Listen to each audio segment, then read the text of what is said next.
daar zijn vlam van brand en ons hart vandaag. Dus een vlam, dus een vuur, dus zon en naar je heerlijkheid. Daar is een vlam van brand en ons hart vandaag. Dus honderd naar u.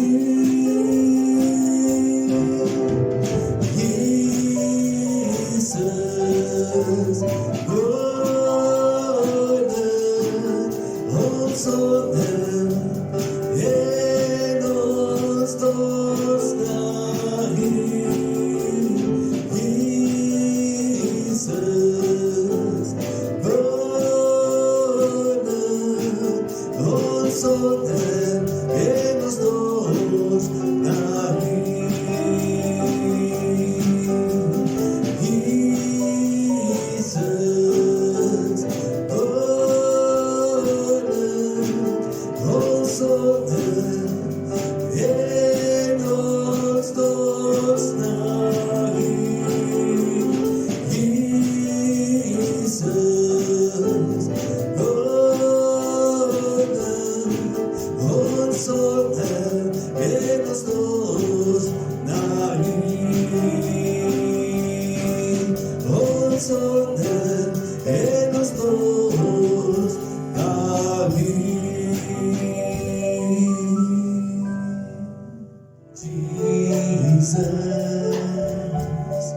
Oh, for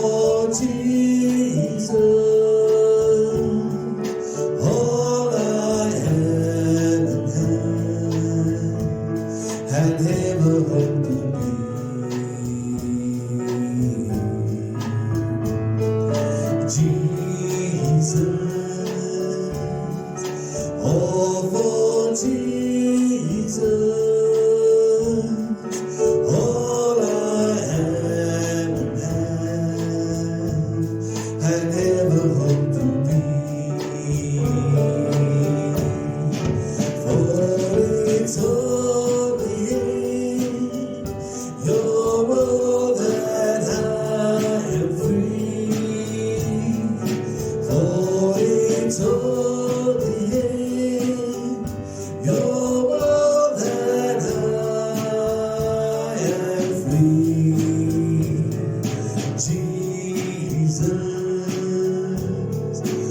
weer eens nogmaals, baie welkom, baie dankie dat julle vanmôre saam met ons inskakel daar by die huis.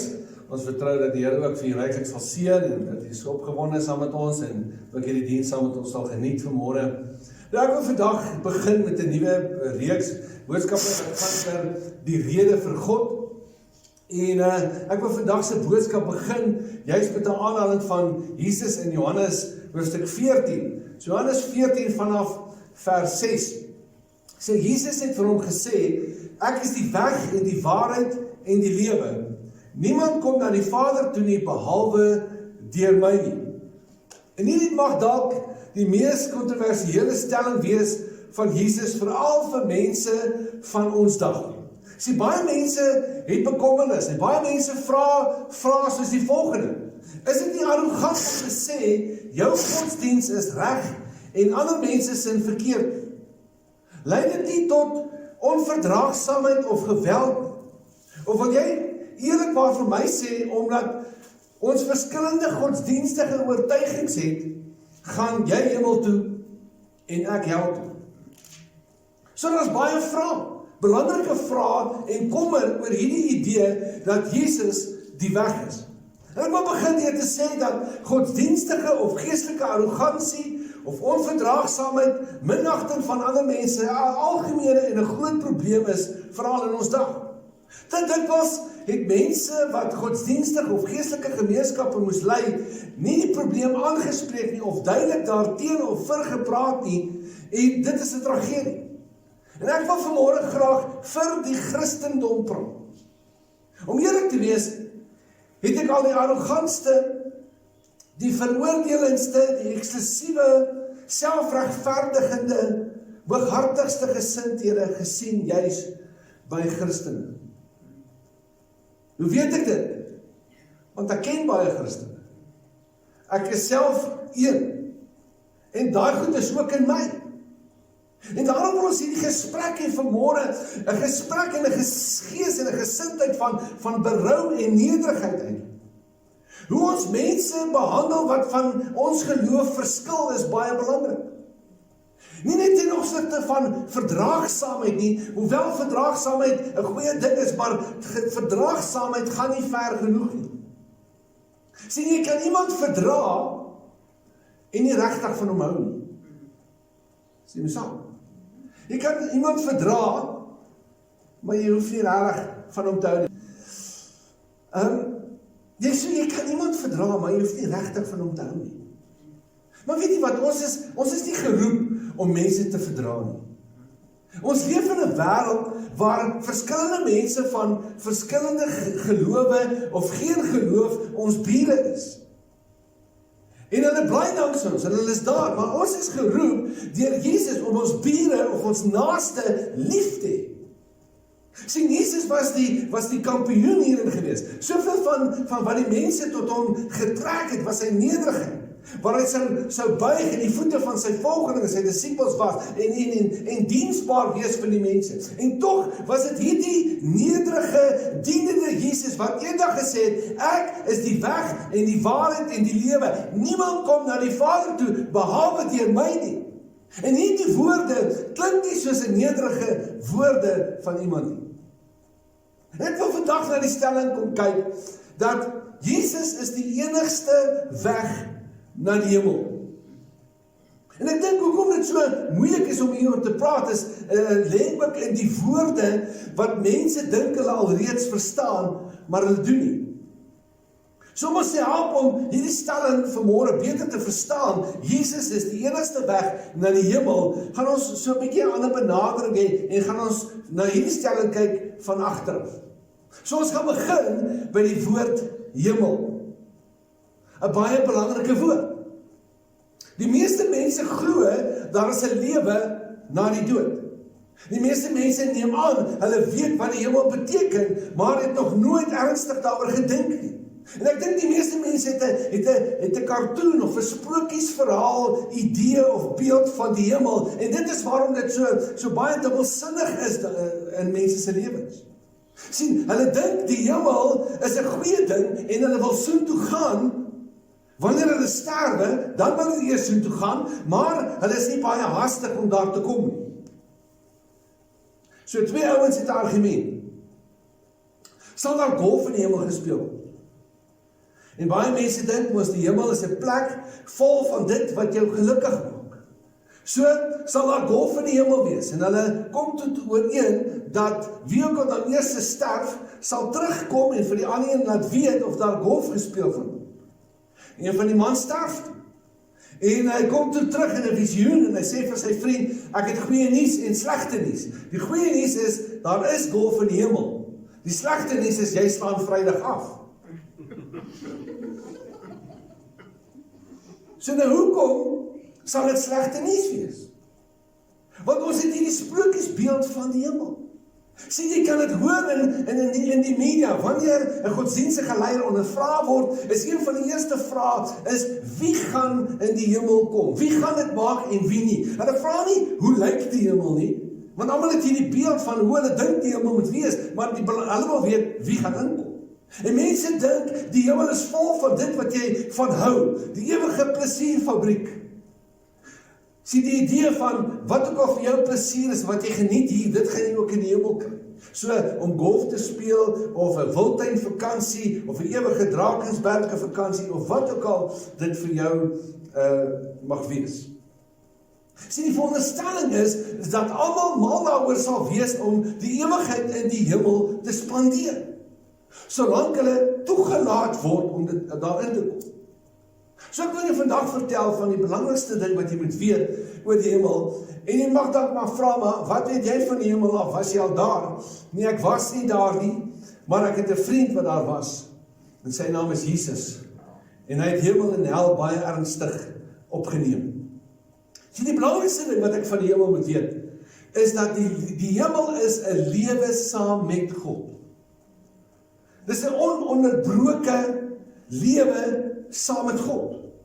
As ek een tema aan die Bybel kan gee, dan is daar een draad wat reg deur die Bybel hardloop, en dit is 'n lewe saam met God.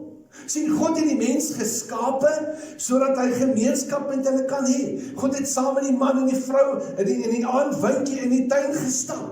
En dis die beeld van die saam met God lewe.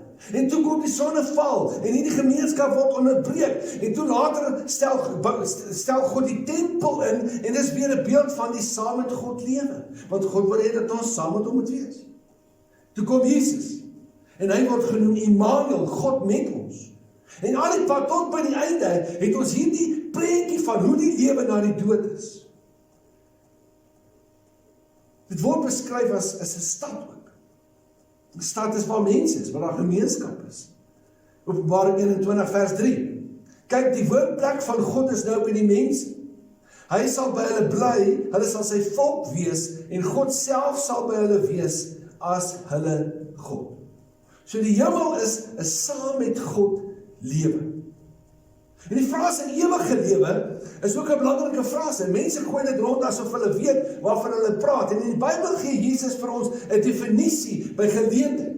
En hy bid so tot die Vader, en hy sê in Johannes 17 vers 3, hy sê, en dit is die ewige lewe, dat hulle, dit is sy volgelinge, die mens, ek en jy, u ken, die enigste ware God, en Jesus Christus, wat deur u gestuur is. So dit is die ewige lewe, nie 'n plesierfabriek nie, maar dat mense u mag ken. Dis die ewige lewe.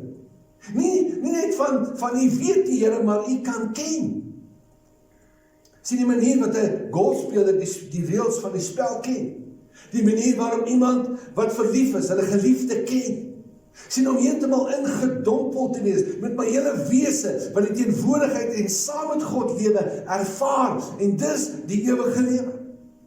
Jy moet verstaan, die hemel sluit nie God in nie, God sluit die hemel in. So ons is geneig om God te verkleineer, en hy is groot, hy is die grootste ding wat ooit gebeur het. Wanneer jy aan die hemel dink, moet jy nie daaraan dink as 'n groot gemeenskap, en ergens by hoofkantoor sal jy na die plek toe gaan en jy sal God daar vind nie. Luister wat sê Johannes, Openbaring 21 vers 22. 'n Tempel het ek nie in die stad gesien nie, want sy tempel is die Here God, die Almagtige en die Lam. Wat beteken dit? Dit beteken God is oor ons. Hemel is die saam met God lewe. Dit beteken in die hemel sal dit baie moeilik wees om God te vermy.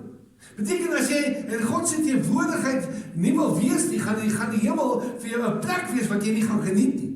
Sien, want die hemel is daar nie 'n plek waar God nie is nie. Daar is nie 'n plek waar jy kan vlug vir 'n vinnige sonde nie. As jy wil gaan skinder, of veroordeel, of jouself verhoog, of jaloers wees, of iemand uitsluit, waarheen sal jy gaan? Want God is oral daar. Sien, die hemel is nie 'n plesierfabriek nie. Dis 'n sekere soort gemeenskap, waar sekere kwaliteite soos nederigheid en vergewigheid van gees en eerlikheid en waarheid en commitment so tot alle mense so voorspelbaar sal wees soos gravitasie-krag op aarde. Hemel is die plek waar mense wat wil sondig baie ellendig gaan wees. Dis soos om na 'n restaurant toe te gaan waar dan nie gerook mag word nie en jy het 'n erge nikotienverslawing. Sien, as jy nie rook nie, dan gaan dit vir jou 'n wonderlike ervaring wees. Dit gaan vir jou wees soos 'n vars bries. Maar as jy verslaaf is, sal dit 'n mislike ervaring wees. So, die hemel is die saam met God lewe wat niks nie eers die dood kan onderbreek. Tweedens, ons het 'n weg nodig. En weer eens word dit verkeerd verstaan as mense hemel verkeerd verstaan. En wat ons nodig het is nie 'n weg om in die hemel toegelaat te word nie. Ons het 'n weg nodig om die soort mens te word vir wie die hemel 'n gepaste, 'n regte, 'n welkome plek sal wees.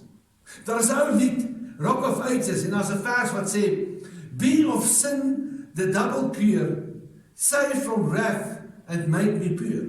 'n wonderlike gedagte hier, en sonde het 'n dubbele geneesmiddel nodig. Red my van toorn. So as God enige soort God is, gaan hy kwaad wees vir die sonde, want sonde het sy wêreld, sy skepping kom opmors. En ons mors met mekaar. Ons het nodig om van daardie kwaad gered te word. God is gewillig om dit te doen, om ons te red. En dat Jesus so gewillig dat hy Jesus na die kruis gestuur het om die hoogste geestelike dood te ervaar. So al God se toorn oor sonde wat op jou en my moes is, val dus op Jesus. Soms stel mense dit so. Wil jy vir my sê, ek gaan hel toe omdat ek nie 'n Christen is nie? Nee, jy gaan hel toe omdat jy 'n sondaar is. En ek ook.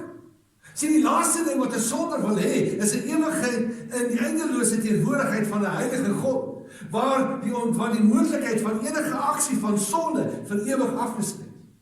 En ek kan nooit daarvan af wegkom nie eers deur te sterf nie. Ek het my een en enigste dood opgebruik. Ek is daar vasgekeer. Iemand het gesê, God sal enige iemand in die hemel toelaat wat dit kan verdien. Nou dink jy nou, God sal enige iemand in die hemel toelaat wat dit kan verdien. Verseker. Hy sê, wat sal hy anders doen? Wie sal hy anders wees? En die probleem is, dat as jy is as sonde verslaafde, kan ek dit nie verdien nie. Sien, in ons wêreld en in ons sprokiesverhaal manier oor goed dink, dan dink ons maar natuurlik wil almal in die plesierfabriek inkom. Maar God hou mense daar buite. En dis gemeen en kieskeurig van God. Die realiteit is, niemand wil eintlik die hemel hê nie. En God probeer om mense in te bring. As ons regtig in die hemel wil wees, nie die sprokiesverhaalplek nie, nie die plesierfabriek nie, die saam met God lewe. As dit is wat ons wil hê, sal die aarde baie anders gelyk het as wat dit tans doen. Sien, maar die probleem van die begin af was dat God die saam met God lewe aangebied het en niemand wil dit hê nie.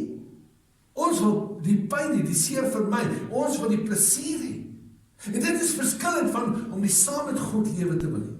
Die probleem met die gesprek oor die hemel is dat almal daaroor dink as die plesier lewe en nie die saam met God lewe nie. Nou wanneer mense die verkeerde idee van die hemel het as plesierfabriek waar almal wil inkom, is daar 'n logiese vraag: wie gaan dit maak? Hoe min kan jy glo? Met hoeveel kan jy daarmee verskil? Hoe ver kan jy van die pad afgaan en nog steeds dit maak? Hoe gemeen gaan God wees oor wie mag ingaan en wie nie? En wanneer mense dit vra, hoewel hulle dit nie sê nie, vra hulle eintlik, wat is die minimum vereistes om in die hemel te kom wanneer jy sterf? Wat is die minimum vereistes vir toegang? En dit is 'n geldige vraag. Maar hier is die probleem. Waar in die Nuwe Testament sê Jesus, nou gaan ek vir julle die minimum vereistes gee om in die hemel te kom? Hy doen nie, hoekom? Want dit sou nogal waardevolle inligting vir ons gewees het, om te weet, wat is die minimumvereistes? Sien, want die hemel is nie 'n plek waar jy kan kom, as jy net probeer om die minimumvereistes te doen nie. In 'n onderhoud vra niemand, wat is die minimum wat ek kan doen, om nog steeds hierdie werk te kry? Ek het nog nooit 'n egpaar gekry, wat gesê, wat is die minimum wat ek kan doen, om getrouw te bly in my huwelik? Ek het nog nooit iemand wat Jesus volg wil sê, hoeveel bitterheid of selfsugtigheid en selfregverdigheid en veroordeling kan ek in my hart koester, voordat my plek in die hemel in gevaar is. So wanneer ek kom by die ewige lot van mense, en elke mens, en daardie dag sal kom, en God, dit is God se werk om dit te doen, is die beste antwoord wat ek kan gee, is ons vertrou dat die God waarvan Jesus praat, die regte ding sal doen, vir elke mens. Dat God niks onregverdigs sal doen nie. Abraham het lang terug gesê, in Genesis 18 vers 25, sal die regter van die hele aarde dan nie reg laat geskied nie. En dan sal God niks liefdeloos doen nie. Ek sê, niemand begeer om almal by hom te hê meer as God nie.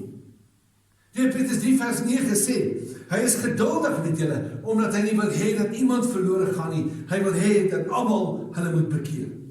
En Johannes sê die konneksie tussen God en liefde is so sterk dat God liefde is. Maar ek moet dit ook sê. As ek sê God is regverdig en God is liefde, kan dit nogal vaag en duidelik wees. Die gevaar is, ons gee onsself 'n klop op die skouer. Ons sê, wel, ek is oké, ek gaan dit seker maak. Ek is nie so sleg nie. En as jy die Bybel lees, en veral oor Jesus, sal jy opmerk dat hy baie harde waarskuwings gee oor onderwerpe soos oordeel, die lewe na die dood, hemel en hel en die nood vir berouw. So jy kan nie na Jesus toe kom sonder om hierdie goed ernstig op te neem nie. En baie mense vandag probeer om dit te doen. Ons kan nie God se regverdigheid oorskat nie. Ons kan nie God se liefde oorskat nie. Maar daar is 'n groot gevaar dat ek my sonde kan onderskat. Sien, die meeste mense glo, daar is 'n hemel en omdat daar 'n hemel is, moet daar 'n afsnypunt is. En omdat ons glo daar is 'n afsnypunt, vergelyk ons maklik met ander mense. Jy weet, ek is daarom nie so sleg so en so nie. Ek doen daarom nie sulke slegte goeders nie, weet. So ek moet verseker daarom in die hemel kom. As 2 broers, robbeman, skandelike lewens gelei, swak gesindhede, selfsugtige lewens, en een sterf toe en die een bied toe die pastoor 'n redelike klomp geld aan om by die begrafnis te sê op voorwaarde moet hy dan sê, om die geld te kry, moet hy sê, sy broer was dan 'n engel gewees. Dit was nogal 'n moeilike een gewees vir die pastoor, en uitdagend, want toe die oomblik kom, toe sê die pastoor, hy sê, om die waarheid te sê, hierdie man was 'n leienaar, hy was 'n boelie, hy was oneerlik, hy was 'n dief, maar in vergelyking met sy broer, was hy 'n engel. So Jesus sê nie, 'n godsdiens of die regte Christelike kerk is die weg nie. Hy sê, ek is die weg. Hy is die weg. Sy lering is die weg waardeur ons die waarheid oor die soort Vader wat God is leer ken. Sy lewe word 'n gids vir ons. Sy dood aan die kruis kan ons dood word om die vergifnis van ons sondes uit te druk. Sy opstanding kan ons hoop word. Sy gemeenskap kan ons familie word. En dit gaan nie oor 'n godsdiens genaamd Christendom nie. Kom ons kyk na die volgende belangrike woord wat sê, die enigste. So Jesus sê, hy is die enigste weg. Wat beteken dit? Want daar is 'n klomp kontroversie rondom. En ek sal begin met dit wat dit eerder nie sê nie. Dit beteken nie dat om te dink Jesus is die weg beteken ek dink ek het niks om te leer van niemand anders te, van geen ander godsdienst. En môre sê om Jesus te volg beteken juis dat ek by ander kan leer. Ander godsdienste, baie plekke kan ek met hulle saamstem. Beteken dat ek mense van ander gelowe sal lief hê en respekteer en sal dien. Dit beteken ook dat waar hulle lering verskil van die lering van Jesus, ek Jesus sal volg. Beteken ek sal nie voorgee, daar is nie verskille nie. En baie keer hoor die mense sê, en maak opmerkings en sê, ek dink alle godsdienste is dieselfde. En daarom is dit arrogant van jou om en liefdeloos om te dink, jy is reg en iemand anders is verkeerd. Die probleem is, as ek met hierdie stelling van jou verskil, en jy hou vol, dit is waar, dan sê jy, jou oortuigings oor godsdienst is reg en myne is verkeerd. Dan sit jy met arrogansie en liefdeloosheid. Sien, ek wil maar sê, waarheid in sy wese is eksklusief. Waarheid sluit seker goed uit. Dit kan nie alles insluit. Dis net hoe dit werk. As iets waar is kan die teenoorgestelde nie waar wees nie. En dis die idee wanneer mense kom en sê, nee, maar alle godsdienste is dieselfde. Wanneer iets waar is, kan die teenoorgestelde nie waar wees nie. Byvoorbeeld, as Jesus sê, daar is 'n God en hy het 'n karakter en hy kan geken word. En boeddhiste sê, jong, daar is nie 'n God nie. En die Hindu sê, nee, daar's honderde gode. Dan kan almal ons eenvoudig nie waar wees nie. Dan kan almal ons nie eenvoudig dieselfde wees nie. Een van hulle is waar.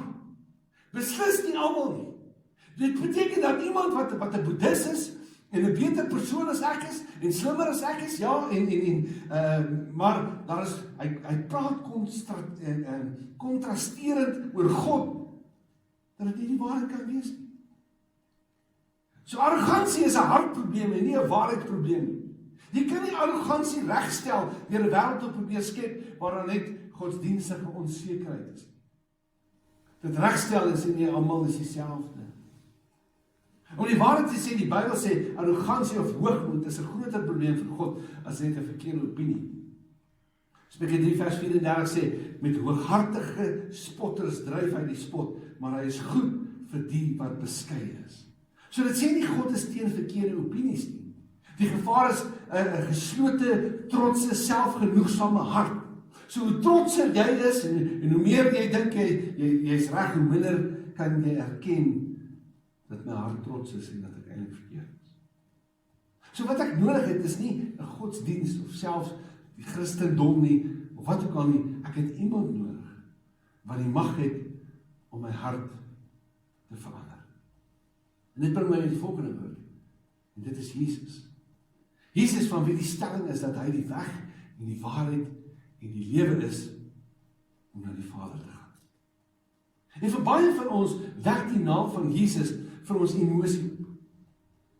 Want ons beleef iets in die naam van Jesus. Ons glo die naam van Jesus is die naam by elke naam. Dis die naam wat God die Vader sy seun gegee het. En dit mag vir jou voel, maar ja, daar gebeur net iets wanneer ek dink aan die naam van Jesus. Dit roer hier iets binne in my. Dit wek 'n emosie op, 'n hoop op, 'n opgewondenheid op, en ek voel sommer net anders, ek voel sommer net sterker en verhewe, en baie keer kan dit mense laat voel maar dat hulle sommer net verhewe is bo ander mense. Hulle maak hulle geestelik hoër en moraal hoër as ander mense. Dalk is jy iemand wat nie geraak word in die naam van Jesus. Dan bring dit nie vir jou soveel emosies. Dit mag vir jou voel miskien of jy aan die buitekant staan en dit is nogal baie ironies, want Jesus het baie keer juist het hy sy oog gehad op diegene wat gevoel het, hulle staan aan die hulle is buitestanders wanneer dit kom by godsdienst. Dis juist die mense wat tot hom aangetrokke was. So ons het reeds gesien dat die grootste gevaar nie onsekere gedagtes of verkeerde opinies is, maar 'n arrogante hart. So as jy voel vandag, miskien jy staan buite, jy staan daar op die grens, jy's 'n buitestander, jy het nie eintlik deel hier aan nie, dan wil ek jou vandag nooi net om dalk te begin met die idee en met hierdie gebed om te sê, Here, ek sal oop wees vir my mislukkings, ek sal dan kyk met 'n nederige hart. En as jy nie gereed is om 'n gelowige in Jesus te word nie, dan kan jy begin deur 'n student van Jesus te word. En dis die goeie plek om te begin. Dis eintlik waar sy disippels almal begin het, want Jesus het nie gekom en vir hulle gesê, goed, Petrus, Jakobus, Johannes, hier is die bewys van my goddelikheid nie, en as julle dit nou bestudeer het, en wanneer julle dit aanvaar het, dan sal ek julle inneem nie. Jesus het gekom en hy het net begin leer. Hier is wie die goeie lewe het. Dis hoe die goeie lewe lyk. Dis hoe 'n goeie mens word, jy 'n goeie mens word. Dis wat die liefde oorgaan. En wanneer jy dit verkeerd kry, omdat dis waaroor vergifnis gaan, as jy bang is, dis hoe jy kan lewe in oorwinning. En Jesus het hulle geleer om te sien waar God eintlik in die lewe is. En hulle het dit onsekerheid oor sy goddelikheid begin. Want daar was baie verskillende rabbies in daardie tyd, baie mense wat kom leer en gee het. En ewe skielik is hier die rabbi, maar hy beweer iets van 'n goddelikheid ook aan hom. En hulle moes miskien dit gewaag het met 'n bietjie twyfel en onsekerheid, want weet, maar weet jy wat hulle gedoen? Hulle het aan die tafel toe gekom. Hulle het hulle opregte kommitment gebring om te luister en te leer, en nie net as los waarnemers te staan en te hoor en te luister en niks te doen nie, maar hulle het gekom en ook iets gedoen. Hulle het begin doen wat hy geleer het. Hulle het begin reageer daarop. En dis wat die proses wat hulle hom leer ken het en lief gekry het en hom begin glo. En vanmôre kan ek en jy dit ook doen. Ons kan dit ook doen. Was die proses wat van hom leer het en gesien het, maar dit wat hy sê is waar, en dit wat hy sê en ons doen, dan gebeur daar iets. En as jy dit doen, dan is die slegste ding wat met jou kan gebeur, is dat jy die wysheid van die lewe leer by die beste leermeester wat ooit geleef het. En die beste ding wat met jou kan gebeur, is dat jy die Here gaan vind, en lewe in die hemel, en hoe om die beste persoon te word, wat het graag wil hê. Soos jy moet werk om te sê, ja, Jesus is die enigste weg na die hemel. Johannes 14 sê, ek is die weg, die waarheid en die lewe. Niemand kom na die Vader toe behalwe deur my. Kom ons buig die hoof vir. Sê vanmôre, miskien nie so sit, en wil jy vir 'n oomblik gee, nie miskien twyfel en sekerheid. Dalk vir jare sit jy in die kerk, maar jy sê, om eerlik hieroor te wees, is ek nie so seker oor wat ek glo oor God en oor wie Jesus werklik is nie. Maar ek wil vanmôre sê, ek kan miskien oop wees. Ek sal oop wees, ek sal hierdie oop wees gebed bid, en miskien kan ek 'n student van Jesus begin wees. Miskien kan ek begin hoor, wat leer hy, en hoe kan ek dit toepas in my lewe, en miskien iets van die lewe leer. Dan bid jy hierdie gebed vanmôre, en sê, Here, ek sal oop wees. As jy daar is en jy luister, ek sal oop wees.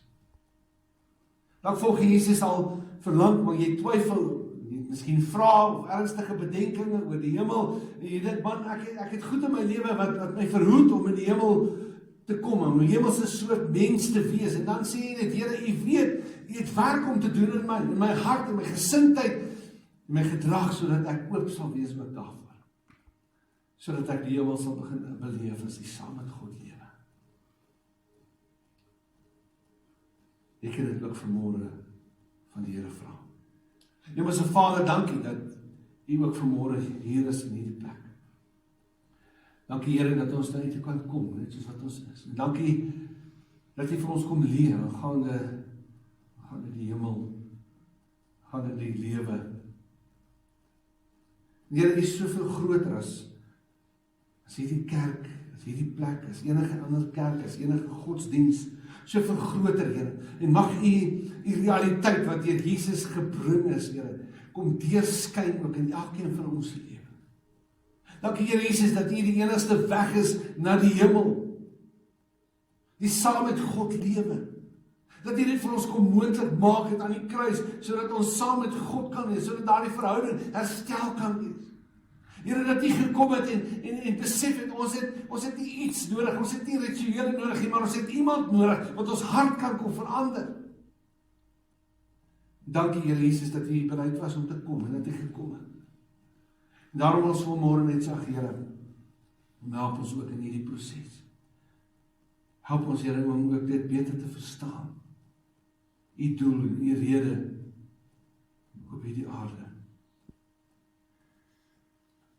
Here, dankie, dat U deur hierdie woord ook in ons harte kom vasmaak vanmôre.